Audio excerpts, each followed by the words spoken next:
Select the ramp object. Access the editor.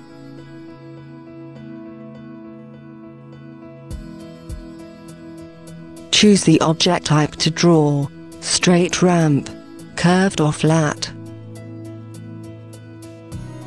Click to connect the ramp to the mouse cursor. Rotate the ramp so as to set the arrow along the rising direction.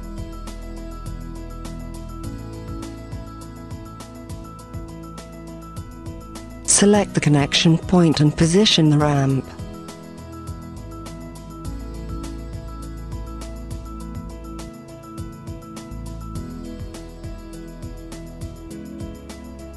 Edit the object and define its shape and size.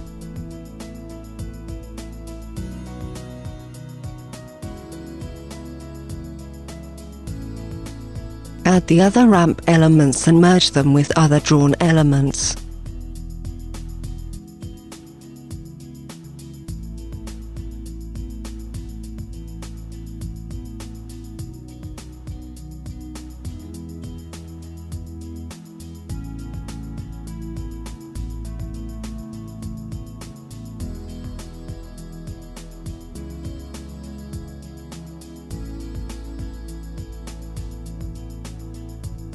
Click Finish to exit the editor.